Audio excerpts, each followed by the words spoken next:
మీ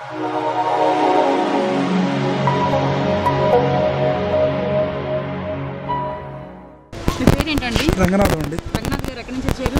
శ్రీహరిపురం.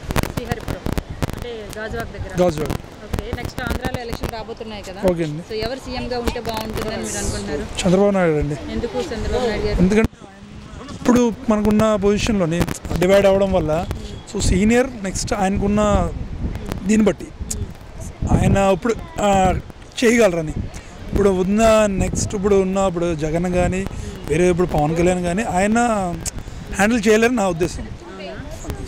ఏ విధంగా చేయలేరు అనుకున్నారు పవన్ కానీ? ఇప్పుడు ఏదేమని ఇప్పుడు ఒకళ్ళు మెయింటెనెన్స్ చేస్తున్నారు, ఒకసారి కంటిన్యూ చేస్తున్నారంటే అవన్నీ వాళ్ళకి అలవాటు ఉంటుంది. నేను ఈ ప్రోగ్రామ్ చేస్తున్నాను, దాన్ని ఇంకా ఫినిష్ చేయాలంటే ఏదైనా నాకు ఒక ఐడియా ఉంటుంది.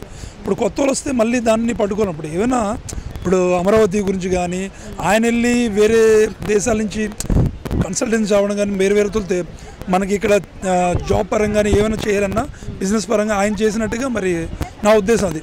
ఎడ్యుకేషన్ పరంగా ఆలోచించిన ఆయన వస్తేనే బెటర్ దని నేను అనుకుంటున్నాను. ఆయన వస్తే బెటర్. నేను నా ఓటు వేస్తాను, అదర్వైజ్ అందరూ కూడా వేయాలని నేను అనుకుంటున్నాను. ఎందుకంటే సో మనకి నెక్స్ట్ ఒక ఫైట్ ఇప్పుడు అమరావతి కంప్లీట్ అవ్వాలన్నా పోలవరం కంప్లీట్ అవ్వాలన్నా సో మనకి మోదీ ఇప్పుడు ఇచ్చిన హ్యాండ్ ఆయన చేసిన బట్టి ఇప్పుడు మళ్ళీ వేరే ఎవరు వచ్చినా కూడా సో సెంట్రల్లో ఈసారి కాంగ్రెస్ వస్తే నాకు నమ్మకం. సో కాంగ్రెస్ వస్తున్నప్పుడు ఇక్కడ మరి వేరే పార్టీ వస్తే సుఖం లేదు. ఎందుకంటే మన ఇప్పుడు చంద్రబాబు నాయుడు కాంగ్రెస్ అంటే అందరూ మహాకుటుంబే అయింది కాబట్టి సో ఆయన వస్తేనే మళ్ళీ మనకి ప్రత్యేక హోదా ఇస్తానన్నారు కూడా.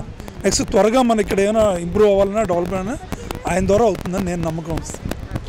Hi, this is Shamla. Please do subscribe 9 Roses Media. Please subscribe 9 Roses Media. Please subscribe 9 Roses Media. Please subscribe 9 Roses Media. ఈ 9 Roses ఛానల్ని లైక్ చేయండి, సబ్స్క్రైబ్ చేసుకోండి. Thank you so much.